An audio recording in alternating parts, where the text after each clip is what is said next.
चलिए, कल हमने सेक्शन 304 लास्ट देखा था। उसमें हमने देखा था कि what are the punishment for culpable homicide not amounting to murder. जो कल्पेबल होमिसाइड मर्डर नहीं होता है उसके लिए पनिशमेंट क्या मिलती है, हम इसको पढ़ चुके हैं। अब आते हैं नेक्स्ट सेक्शन, यानी कि section 304A,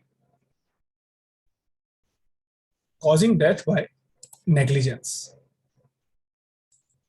causing death by negligence जो सेक्शन है, वो सेक्शन इनिशियली यानी कि आईपीसी जब आया था 1860 में, तब प्रेजेंट नहीं था। इस सेक्शन को इंसर्ट किया था आईपीसी आने के 10 साल बाद, यानी 1870 में। सो सेक्शन 304A 1870 में इंसर्ट हुआ था, and this section talk about the death caused by negligence. यानी यहाँ पे सामने वाले व्यक्ति की मृत्यु हो जाती है, सामने वाले व्यक्ति की जान चली जाती है, उसकी डेथ चली जाती है, डेथ हो जाती है, बट वो डेथ आपकी नेग्लिजेंस से जाती है। अगर अपन इस सेक्शन को रीड करें तो लिखा है, whoever causes the death of any person whoever causes the death of any person by doing any rash or negligent act not amounting to culpable homicide shall be punished with imprisonment of either description for a term which may extend to 2 years, or with fine, or with both। मतलब कि अगर आपकी rash और negligent act से किसी व्यक्ति की जान जाती है, ध्यान रहे वो एक्ट आपका रैश और नेग्लिजेंट होना चाहिए। जान लेने का कोई इंटेंशन आपका वहां नहीं होना चाहिए, उसकी जान चली जाएगी ऐसा कोई नॉलेज आपका नहीं होना चाहिए। मतलब इन टोटल कि वो एक्ट कल्पेबल होमिसाइड नहीं होना चाहिए। कल्पेबल होमिसाइड का मतलब ही ये होता है ना कि आप सामने वाले व्यक्ति की मृत्यु खुद कर रहे हो। आप जो उसको बॉडीली इंजरी पहुंचा रहे हो, आपको पता है कि उससे उसकी जान चली जाएगी, आपको नॉलेज है कि जान चली जाएगी, आपका इंटेंशन है जान लेने का, ये सब तो कल्पेबल होमिसाइड और मर्डर के अंदर चले जाएगा। बट यहाँ पे सिर्फ वो केसेस कवर हो रहे हैं where a person caused the death of another by the rash और negligent act, but there is no intention to cause death and no knowledge death act will cause death. कोई intention, कोई knowledge आपका यहां पर नहीं होना चाहिए। Ingredients की बात करें तो 3 इंग्रेडिएंट इसमें होते हैं। First, death of the person. Second, death was caused by the accused during any rash or negligent act. Third, act does not amount to culpable homicide। सामने वाले की जान जाना चाहिए, उसकी जान आपके रैश और नेग्लिजेंट एक्ट से जाना चाहिए, वो जो आपका एक्ट है वो कल्पेबल होमिसाइड नहीं होना चाहिए। अच्छा, नेग्लिजेंस का क्या मतलब होता है? नेग्लिजेंसी को प्रूव करने के लिए प्रोसिक्यूशन को ये 3 चीजें प्रूव करना होती है। पहली चीज कि आपकी कोई ड्यूटी वहां पे एग्जिस्ट कर रही थी, the existence of a duty. दूसरी चीज, जो ड्यूटी वहां पे एग्जिस्ट कर रही थी आपने उस ड्यूटी का ब्रीच किया। और तीसरी चीज कि वो जो ब्रीच हुआ है वो काफी बड़ा नेग्लिजेंस है। एग्जाम्पल के तौर पे देखो तो आप रोड पे गाड़ी चलाते हो, अगर रोड पे बहुत ज्यादा लोग होते हैं, पूरा रोड भरा होता है, मार्केट से आपकी गाड़ी क्रॉस कर रही होती है या किसी सिटी से आपकी गाड़ी क्रॉस कर रही होती है, तो आपकी वहां पे क्या ड्यूटी बनती है कि आप अपनी गाड़ी की स्पीड कम कर। भरे मार्केट से आपकी गाड़ी गुजरेगी तो आपका क्या फर्ज बनता है, आपकी क्या ड्यूटी बनती है कि आप अपनी गाड़ी की स्पीड कम कर लो। So this is a duty, यानी ये ड्यूटी वहां पे एग्जिस्ट कर रही है कि आपको गाड़ी की स्पीड कम करना चाहिए। सेकेंड चीज कि आपने उस ड्यूटी का ब्रीच कर दिया। आपकी ड्यूटी बनती थी कि गाड़ी की स्पीड कम करना है, पर आपने कम नहीं किया, मतलब आपने ड्यूटी का ब्रीच कर दिया, ब्रीच भी हो गया। आपने गाड़ी की स्पीड कम नहीं करी, आपकी ड्यूटी थी, आपने उस ड्यूटी का ब्रीच कर दिया, आपने स्पीड कम नहीं करी और मार्केट में तेज स्पीड में गाड़ी चला दी और एक व्यक्ति की मृत्यु हो गई, तो आपके ड्यूटी के ब्रीच से किसी की जान भी चली गई। और ये जो आपकी ड्यूटी का ब्रीच हुआ है कि गाड़ी की स्पीड मार्केट में कम कर लेना चाहिए, आपने कम नहीं करी, ये बहुत बड़ा नेग्लिजेंस है क्योंकि इससे एक व्यक्ति की जान चली गई है। तो नेग्लिजेंस को प्रूव करने के लिए ये तीन चीजें देखना पड़ता है: the existence of duty, the breach of the existence, the breach of such duty causing death, and the breach of such duty should be characterised as a gross negligence. ठीक है। उसके बाद रश एक्ट का मतलब क्या होता है? Rush act का मतलब होता है एक बहुत ही जल्दबाजी में किया हुआ काम, ओवर हैस्टी एक्ट, बहुत ही केयरलेस मैनर में किया हुआ एक्ट। और एक होता है डेलिबरेट एक्ट। डेलिबरेट एक्ट का मतलब होता है वो एक्ट जो आप खुद जानबूझ के करते हो, अपनी इच्छा से करते हो। तो रश एक्ट और डेलिबरेट एक्ट को समझना, ये दोनों अलग चीज है। रश एक्ट जो है वो डेलिबरेट नहीं होता है, लेकिन डेलिबरेट एक्ट जो है वो सोच समझ के किया जाता है। आप कोई भी रश और नेग्लिजेंट एक्ट सोच समझ के नहीं करते हो। आप उस मार्केट में गाड़ी जानबूझ के तेज नहीं चला रहे थे कि मुझे तो किसी की जान लेना ही है यार, मैं तो तेज चलाऊंगा। ये आप जानबूझ के नहीं करते हो। हाँ, पार्टली डेलिबरेट हो सकता है, थोड़ा बहुत डेलिबरेट हो सकता है, थोड़ा बहुत डेलिबरेट हो सकता है, लेकिन जो एक चीज कॉमन होती है वो क्या होती है? Done without due thought and caution. बिना कुछ सोचे समझे, बिना कोई कॉशन के आप वो एक्ट करते हो तो उसको रश एक्ट कहते हैं। अगर सोच समझ के ही किसी की जान लेना चाहोगे ना वहां पे तेज गाड़ी चला के, तो फिर वो तो कल्पेबल होमिसाइड या मर्डर की कैटेगरी में फॉल करेगा, क्योंकि आप तो सोच समझ के किसी की जान लेना चाहते हो ना। तो रैश एक्ट का मतलब क्या है वो आप समझो। उसके बाद जो गाड़ियों से एक्सीडेंट होके किसी की जान जाती है ना, तो सेक्शन 304 ही उस पे लगता है, 304A। जब आप तेज गाड़ी चला के किसी की मृत्यु कर देते हो, किसी की जान ले लेते हो, 304A आप पे लगता है। तो एक बहुत ही गलत धारणा बना रखी है कि इस चीज की, कि जो व्यक्ति गाड़ी तेज चलाएगा मतलब कि वो रश और नेग्लिजेंट ड्राइविंग कर रहा है। मतलब गाड़ी की स्पीड आपकी बहुत तेज है, मतलब आप रश और नेग्लिजेंट एक्ट कर रहे हो। पर यह बिल्कुल भी गलत चीज है।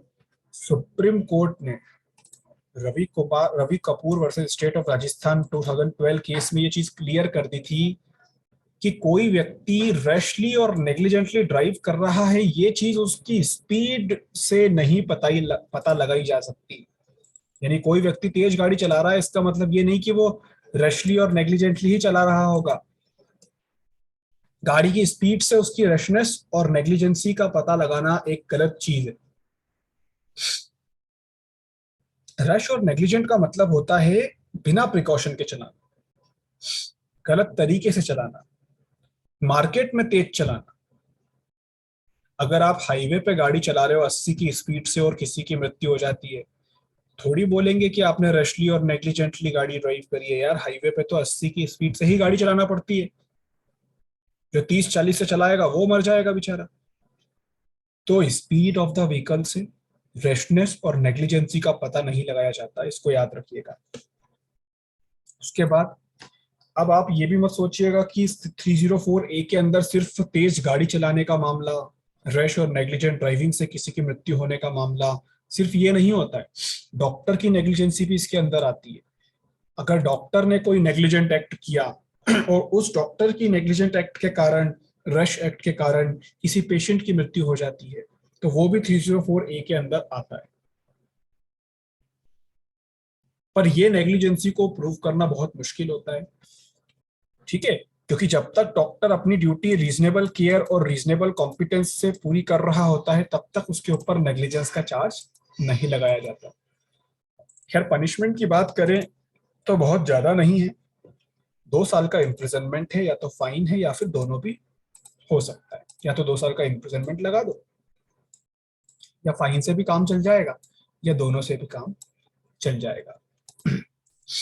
चलिए 304B पे आते हैं। अभी 304B जो है ये भी इनिशियली आईपीसी में प्रेजेंट नहीं था। इसको डाउरी डेथ कहा जाता है, दहेज मृत्यु। 1986 में आया था ये। और कब आया था? जब डाउरी प्रोहिबिशन अमेंडमेंट एक्ट बना था 1986 में, तब आईपीसी में भी 304B को इंसर्ट किया। आप इस सेक्शन को अगर पढ़ोगे तो इसमें लिखा है, where the death of a woman is caused by any burns और bodily injury or occurs otherwise than under normal circumstances. within 7 years of her marriage, and it is shown that soon before her death, she was subjected to cruelty or harassment by her husband or any relative of her husband for or in connection with any demand for dowry. Such death shall be called dowry death, and such husband or relative shall be deemed to have caused her death. आप समझो इसमें, woman की death या तो burn से होना चाहिए, burn का मतलब आग वगैरह लगना या किसी तरह से जलाने की कोशिश करना, या बॉडीली इंजरी के कारण होना चाहिए, या इसके अलावा किसी भी सर्कमस्टेंसेस में होना चाहिए जो कि नॉर्मल ना हो। तो यहां पे अगर अपन इंग्रेडिएंट का पता लगाएं तो डेथ कैसे होना चाहिए, या तो बर्न से, या बॉडीली इंजुरी से, या otherwise under normal circumstances. In total normal परिस्थिति से अलावा किसी भी तरह से डेथ होना चाहिए। ठीक है, दूसरा सर इंग्रेडिएंट अगर देखें तो with in 7 years of her marriage, शादी होने से 7 साल के अंदर हो जाना चाहिए। तो such death should have occurred within 7 years of her marriage, क्योंकि 7 साल के बाद ये दहेज प्रताड़ना का केस नहीं बनता, मृत्यु का नहीं बनता। तीसरी चीज, soon before her death she was subjected to cruelty or harassment by her husband or any relative of her husband। मृत्यु के पहले, soon before her death मतलब कि मृत्यु होते से ही, मृत्यु होने के जस्ट पहले ये प्रूफ होना चाहिए कि उसके साथ क्रुएल्टी या हरासमेंट किया गया है उसके हस्बैंड या हस्बैंड के रिश्तेदारों द्वारा। और fourth, in demand for such dowry, वो जो क्रुएल्टी और हरासमेंट है वो डाउरी डिमांड के लिए होना चाहिए। मतलब आप समझ रहे हो यहाँ पे कि ये चारों इंग्रेडिएंट प्रूफ करना होते हैं तब जाके कोई व्यक्ति डाउरी डेथ के लिए लायबल होता है, क्योंकि इसमें सजा कोई छोटी मोटी नहीं है। अगर आप इसमें देखोगे सबसेक्शन 2 इसका, तो उसमें आपको पता पड़ेगा कि यहाँ पे 7 साल से कम की सजा दी ही नहीं जा सकती। हर जगह हम देखते हैं कि मैक्सिमम इम्प्रिजनमेंट बताया जाता है कि may extend to 10 years, may extend to 10 years मतलब 10 साल तक। लेकिन यहाँ पे स्पेसिफिकली मिनिमम सेंटेंस बनाया कि 7 साल तो मिनिमम होगा ही होगा, उससे कम तो आप कर ही नहीं सकते। और मे एक्सटेंड टू में लिखा है लाइफ इम्प्रिजनमेंट, मतलब 7 के नीचे नहीं जा सकते, लाइफ इम्प्रिजनमेंट के ऊपर नहीं जा सकते। तो सजा बहुत ज्यादा है, इंग्रेडिएंट भी बहुत इंपॉर्टेंट है। मतलब ये वही वाली बात हो गई। जैसे फॉर एग्जांपल आप देखो, किसी वुमन की मान लो 7 साल के अंदर, शादी के 7 साल के अंदर किसी वुमन की मृत्यु हो जाती है, शादी के 7 साल के अंदर मान लो किसी वुमन की मृत्यु हो जाती है, और ये प्रूव हो जाता है कि उसकी मृत्यु के सून बिफोर, उसकी मृत्यु के जस्ट पहले उसके साथ प्रताड़ना हुई थी। ठीक है, उसकी मृत्यु के जस्ट पहले उसके साथ प्रताड़ना हुई थी। मैं कहता हूं चलो एक एग्जांपल लो, किसी वुमन की शादी के 7 साल के अंदर जला के हत्या की जाती है, शादी के 7 साल के अंदर बर्न हुआ है, क्रुएल्टी और हरासमेंट भी हुआ है सून बिफोर हर डेथ। लेकिन मैं क्या कह रहा हूं कि वो जो क्रुएल्टी हुआ था ना सून बिफोर हर डेथ, वो डाउरी के लिए नहीं हुआ था। वो जो क्रुएल्टी हुआ था वो किसी और कारण से हुआ था। किसी और कारण का मतलब आप लगा लो कि वो हस्बैंड ने अपने वाइफ के कैरेक्टर पे शक किया था और इसके कारण वो उसको हैरेस कर रहा था। ठीक है, तो ये कहीं से भी डिमांड फॉर डाउरी नहीं है, that is a different matter. ये डिमांड फॉर डाउरी नहीं है। तो याद रखना, चूंकि ये डिमांड फॉर डाउरी वाला इंग्रेडिएंट यहाँ पे सक्सेसफुली अप्लाई नहीं हो रहा है, तो यहाँ पे डाउरी डेथ का कॉन्सेप्ट भी अप्लाई नहीं हो सकता। समझ रहे हो बात को? डाउरी डेथ का कॉन्सेप्ट यहाँ पे अप्लाई नहीं हो सकता, क्योंकि डाउरी डेथ एप्लीकेबल तभी होगी जब ये चारों के चारों इंग्रेडिएंट वहां पे दिखाई दे। Born bodily injury otherwise than under normal circumstances within 7 years of marriage, cruelty and harassment by husband or relatives soon before the death, and the cruelty or harassment related with demand for dowry। ये 4 चीज याद रखना। उसके बाद इस section का intention क्या है? इस सेक्शन का इंटेंशन है to fasten the guilt on the husband और the in laws though did not face caught the death. इसका इंटेंशन सिर्फ इतना है कि जरूरी नहीं है कि उन लोगों ने ही इस लेडी को जलाया जरूरी नहीं है कि उन लोगों ने ही इस लेडी को इंजरी पहुंचाई हो सकता है डाउरी डिमांड की क्रुएल्टी से परेशान होके, प्रताड़ित होके उस वुमन ने खुद पे अपने ऊपर आग लगा ली हो, ठीक है। बट फिर भी चूंकि उसने खुद पे जो आग लगाई है, वो जिन परिस्थितियों में किया है, वो परिस्थितियां सीधे सीधे डाउरी डेथ का केस बनाती है। तो इस सेक्शन का इंटेंशन बस इतना ही है कि हस्बैंड और उसके परिवार वालों पे जो गिल्ट है उसको प्रूव किया जाए, दो they did not in fact cause the death, चाहे भले ही उनने खुद डेथ नहीं की हो, बट उनके जो काम थे वो काम उस डेथ के लिए सफिशिएंट थे, है ना। आप इस सेक्शन में एक चीज याद रखिएगा, आपको क्या लगता है यहाँ पे हस्बैंड और इन लॉज को पनिशमेंट क्यों मिल रही है? आपने सेक्शन रीड किया, क्या लगता है आपको, क्या इन लोग को पनिशमेंट इसलिए मिल रही है क्योंकि इन लोगों ने डेथ किया है, या इन लोग को पनिशमेंट इसलिए मिल रही है क्योंकि इन लोगों के कारण डेथ हुआ है? What is the correct answer? इन लोगों ने डेथ किया है या इन लोगों के कारण डेथ हुआ है? सेक्शन रीड करो और बताओ।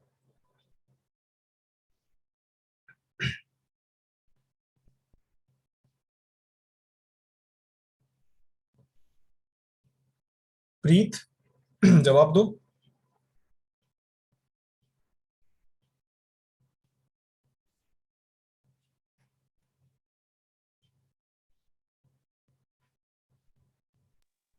सर अगर जो रीजन है सर, अगर वो सफिशिएंट है तो सर डॉरी डेथ के लिए लायबल होगा।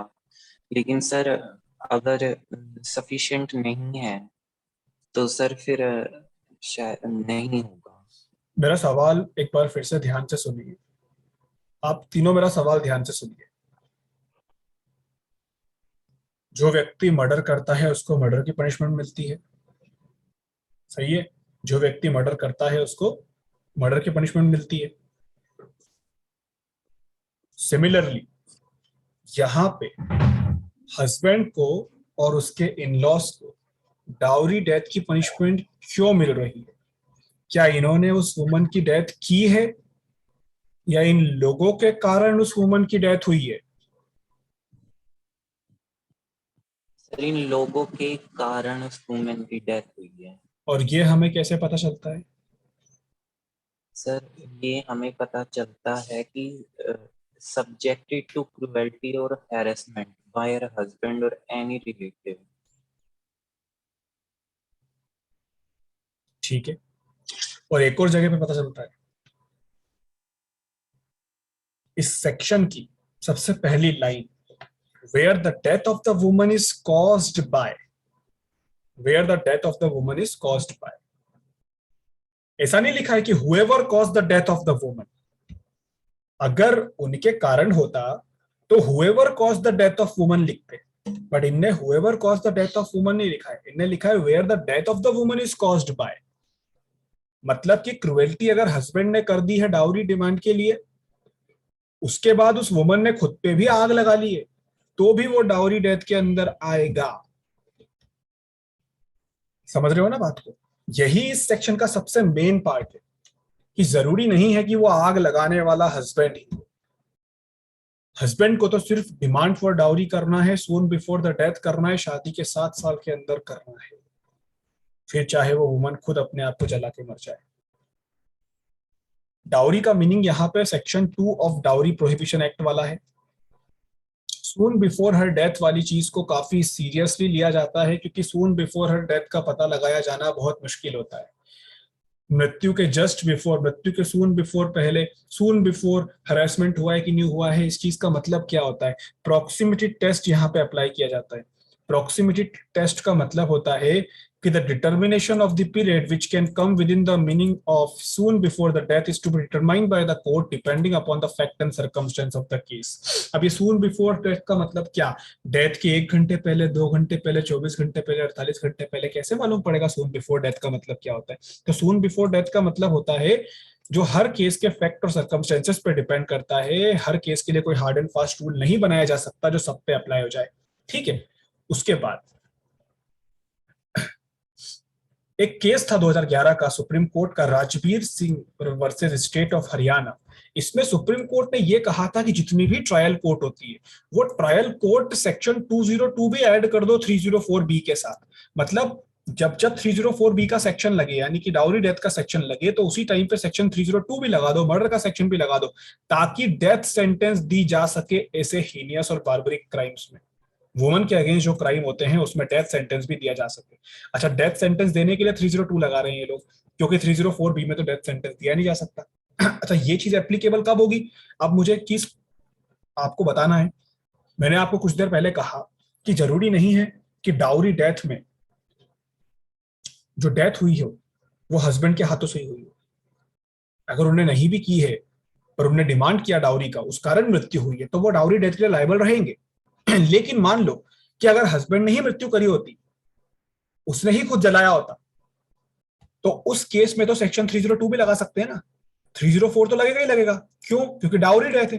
पर 302 भी लग जाएगा ना, क्योंकि मर्डर भी तो है। तो ऐसे में दोनों सेक्शन लगा के अगर 304B को देखेंगे तो सिर्फ लाइफ इंप्रिजनमेंट तक दे सकते हैं, पर 302 की मदद से हम डेथ पेनल्टी भी तो दे सकते हैं ना। तो सुप्रीम कोर्ट ने ये चीज कह दी थी कि ऑर्डिनरीली सारी ट्रायल कोर्टों को सेक्शन 302 भी ऐड कर देना चाहिए, ताकि 304B अगर साबित हो जाए और ये साबित हो जाए कि हस्बैंड या उसके इन-लॉज के कारण उसकी जान गई है, उन लोगों ने उसको जलाया है, तो हम उन्हें डेथ पनिशमेंट दे सके 302 में। यहाँ की मिनिमम पनिशमेंट है 7 साल का इंप्रिजनमेंट और मैक्सिमम है लाइफ इंप्रिजनमेंट। चलिए अब आते हैं सेक्शन 305 पे, abetment of suicide of child और इंसेन पर्सन। यहां पे हम बात कर रहे हैं किसी बच्चे या किसी इंसेन पर्सन को सुसाइड के लिए अबेट करने की। आपने किसी बच्चे को या किसी इंसेन पर्सन को सुसाइड के लिए अबेट कर दिया कि अबे फांसी लगा ले, तो तेरा इस दुनिया में क्या है, तो आप सेक्शन 305 आईपीसी में अंदर जाओगे, बेल भी नहीं होगी।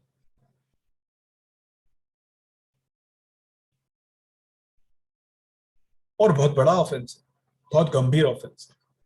अच्छा, ये सेक्शन और इसके बाद वाला section, they have been inserted because the ordinary law of abatement is inapplicable।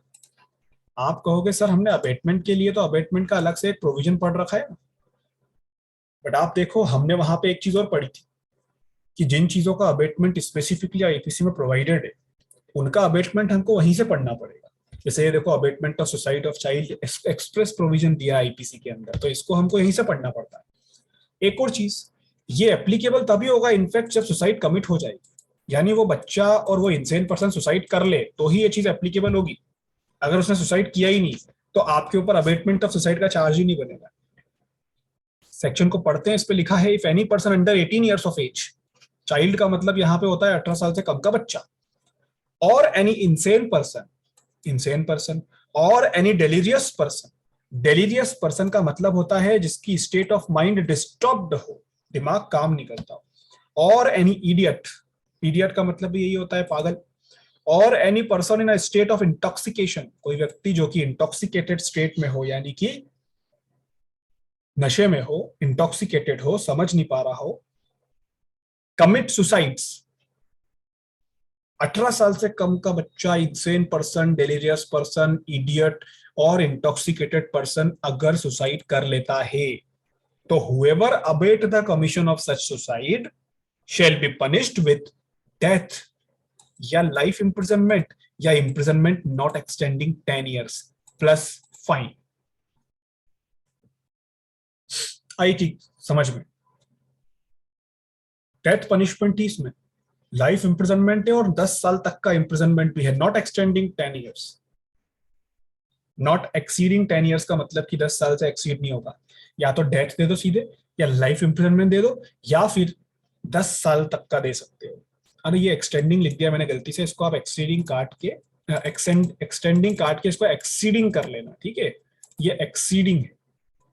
Exceeding का मतलब समझते हो ना, एक्सीडिंग का मतलब एक्सीड नहीं करना चाहिए, यानी 10 साल से ज्यादा एक्सीड नहीं करेगा, नॉट एक्सीडिंग 10 ईयर्स।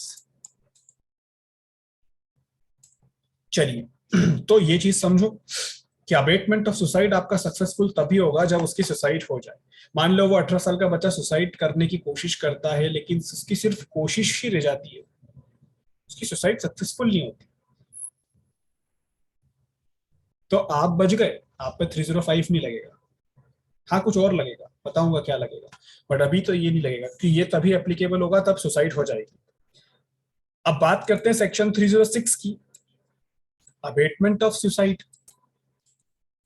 अब ये जो है ना, ये नॉर्मल, इसका पिछला सेक्शन जो था वो एप्लीकेबल था सिर्फ child, insane person, delirious person, idiot, और कौन था एक और, इंटॉक्सिकेटेड स्टेट वाला पर्सन, सिर्फ उन्हीं पे एप्लीकेबल था अबेटमेंट ऑफ सुसाइड। लेकिन ये वाला जो सेक्शन 306 है, जनरल सेक्शन है अबेटमेंट ऑफ सुसाइड का। इसमें किसी भी पर्सन को अगर सुसाइड हो जाता है, कोई भी पर्सन अगर सुसाइड कर लेता है, then whoever abet the commission of such suicide shall be punished with imprisonment which may extend to 10 years and shall also be liable to fine। इसकी पनिशमेंट को देखोगे तो 10 साल तक का इंप्रिजनमेंट और फाइन है। इसके पिछले सेक्शन की पनिशमेंट देखोगे तो डेथ और लाइफ इंप्रिजनमेंट भी था। मतलब सुसाइड अगर बच्चे ने करा है आपके कारण, या 10 साल 18 साल के बच्चे ने, 18 से कम के बच्चे ने, या फिर इडियट, इंटॉक्सिकेटेड पर्सन, किसी ने किया है, तो आपको पनिशमेंट बहुत ज्यादा मिलेगी। लेकिन अगर एक नॉर्मल व्यक्ति करता है, एक वयस्क व्यक्ति करता है, तो आपको उसमें 10 साल तक का इंप्रिजनमेंट मिल सकता है। अब एक चीज होती है, सुसाइड का अबेटमेंट सेक्शन 306 में पनिशेबल होता है और सुसाइड का अटेम्प्ट सेक्शन 309 में पनिशेबल होता है। अगर कोई व्यक्ति सुसाइड करने की कोशिश करता है ना, तो उसके ऊपर भी सेक्शन 309 का ऑफेंस बन जाता है। और आप किसी की सुसाइड का अबेटमेंट करते हो और वो व्यक्ति सुसाइड कर लेता है, यहां याद रखो, आप पे भी 306 तभी लगेगा जब वो सुसाइड कर लेगा। आपने उसको अबेट किया और उसने सक्सेसफुली सुसाइड कर लिया, तो आप पे 306 लगेगा। इंग्रेडिएंट क्या है? सबसे पहली चीज कि उस डिकीज ने सुसाइड कमिट कर ली। दूसरी चीज, आपने उसको इंस्टिगेट किया था, आपने उसको अबेट किया था सुसाइड करने के लिए। और तीसरी चीज, direct involvement by the accused in such abetment और इंस्टिगेशन इज नेसेसरी। उसकी सुसाइड में आपका डायरेक्ट इन्वॉल्वमेंट होना बहुत जरूरी है, यानी उसकी सुसाइड में, उसकी आत्महत्या में आपका इन्वॉल्वमेंट पूरा पूरा है, ये प्रूफ होना चाहिए। आपने किसी को सुसाइड के लिए अबेट किया, ये चीज प्रूफ करना बहुत मुश्किल होती है, क्योंकि इंग्रेडिएंट देखो आप क्या है, आपके कारण उसने सुसाइड किया, ये तो चलो समझ में आ जाता है, आपने अबेट किया ये भी समझ में आ जाता है, लेकिन आपका डायरेक्ट इन्वॉल्वमेंट था, ये कैसे समझ में आएगा? बहुत मुश्किल होता है। अबेटमेंट का मतलब क्या होता है ये समझना पड़ेगा। अबेटमेंट एक मेंटल प्रोसेस होती है जिसमें आप सामने वाले व्यक्ति को इंस्टिगेट कर रहे हो, अंदर से इंटेंशनली ऐड कर रहे हो उसको किसी चीज को करने के लिए। ये तो हमने ऑलरेडी पढ़ रखा है, अबेटमेंट का मतलब क्या होता है, समझाने की जरूरत नहीं है। आप सामने वाले व्यक्ति को इंस्टिगेट कर रहे हो, उसके दिमाग में ये चीज पैदा कर रहे हो कि अरे मर जा यार, अब सुसाइड कर ले, सुसाइड कर ले, कुछ नहीं रखा है तेरा इस जीवन में, ऐसा ऐसा करके आप उसको इंस्टिगेट कर रहे हो, प्रताड़ित कर रहे हो कि कर ले। 2011 का एक केस था, Mohan versus state. Supreme court ने कहा था कि there should be some live link और proximate link between the act of the accused and the act of committing of suicide. If the link is missing, it cannot be said that the accused has instigated or intentionally aided the commission of suicide. Supreme court ने यहाँ पे एक बात करी, link की बात। ये बात कर रहे हैं कि जो एक्यूज्ड का एक्ट है, यानी कि जो इंस्टिगेशन आप कर रहे हो किसी की सुसाइड करवाने के लिए, और उस व्यक्ति ने जो खुद सुसाइड किया, तो आपके एक्ट में और उसके सुसाइड में एक लाइव लिंक होना चाहिए। मतलब आपने कुछ ऐसा इंस्टिगेशन दिया जिस इंस्टिगेशन से उसने सुसाइड किया, अगर वो लाइव लिंक मिसिंग होती है, अगर वो लिंक मिसिंग होती है, तो आपके ऊपर सेक्शन 306 नहीं लगता। उसके बाद एक Satveer Singh versus state of Punjab case था 2001 का, उसपे सुप्रीम कोर्ट ने ये एक्सप्लेन करा कि a person can be convicted only when the abetted person commit suicide, if it and up in attempt the abettor can not be convicted.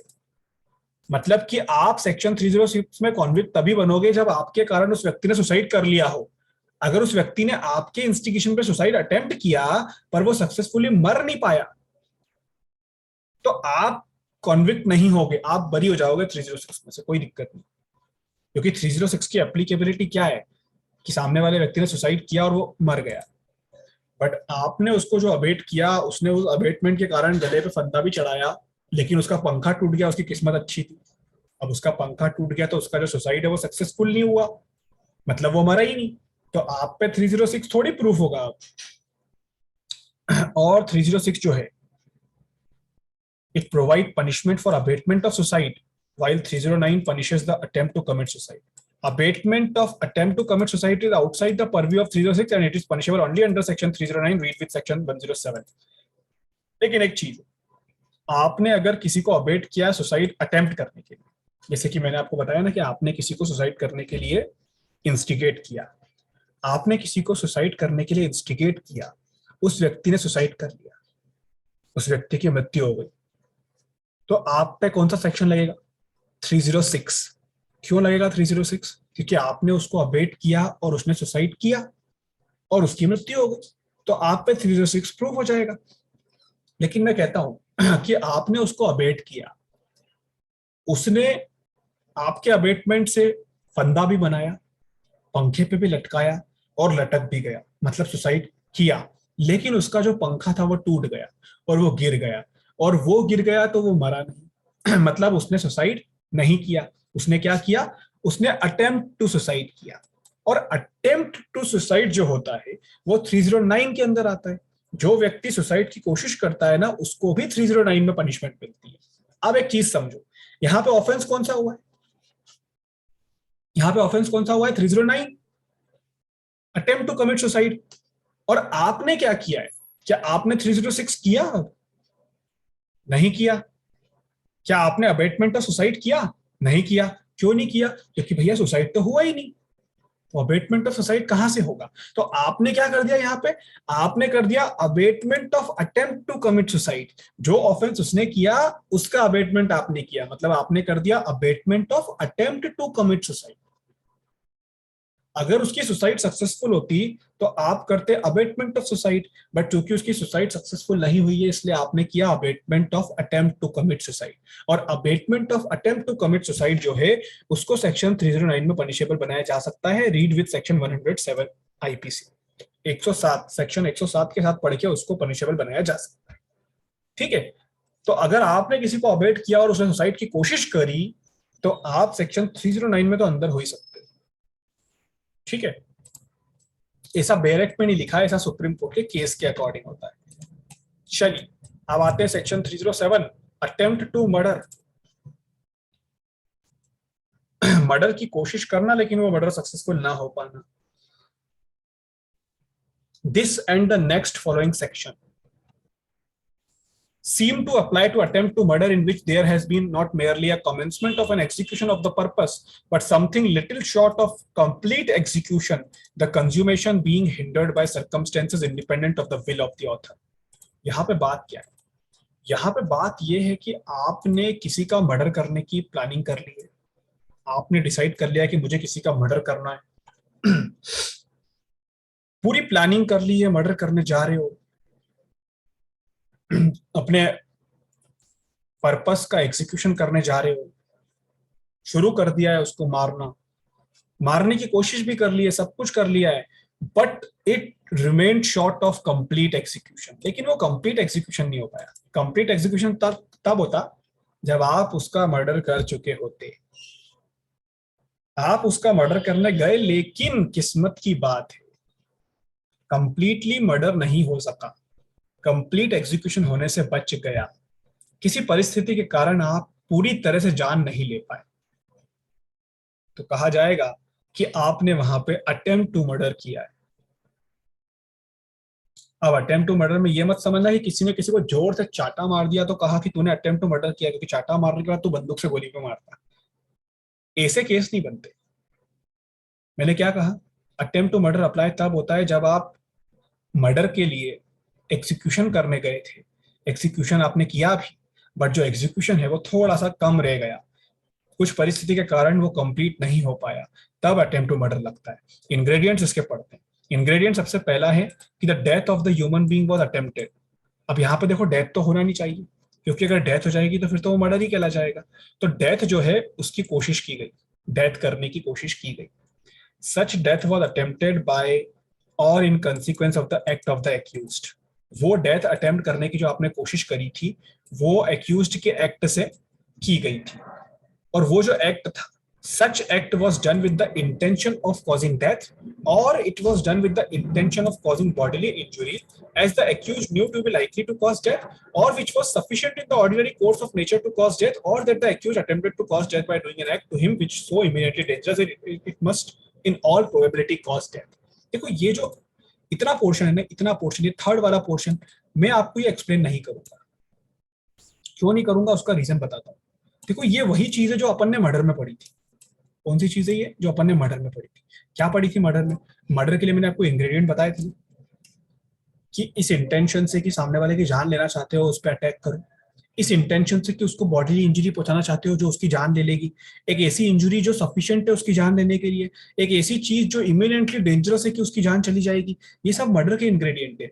तो आप जो अटेम्प्ट टू मर्डर में एक्ट कर रहे हो ना, वो भी इन्हीं इंटेंशन के साथ हो रहे हैं। मतलब जो इंटेंशन आपका मर्डर में होता है ना, वही इंटेंशन आपका अटेम्प्ट टू मर्डर में होता है। मतलब आप समझ रहे हो, अटेम्प्ट टू मर्डर और मर्डर के इंग्रेडिएंट में फर्क सिर्फ इतना सा है कि मर्डर के इंग्रेडिएंट में डेथ हो जाना चाहिए और अटेम्प्ट टू मर्डर के इंग्रेडिएंट में डेथ नहीं होना चाहिए। इंटेंशन और नॉलेज वाला जो पोर्शन है वो दोनों में सेम है। मतलब जो इंटेंशन और जो नॉलेज मर्डर के इंग्रेडिएंट में था, वही इंटेंशन और वही नॉलेज अटेम्प्ट टू मर्डर के इंग्रेडिएंट में भी रहेगा। The only difference is in murder the death must have been caused and in attempt to murder the death must not have been caused. ठीक है। अटेम्प्ट का क्या मतलब होता है?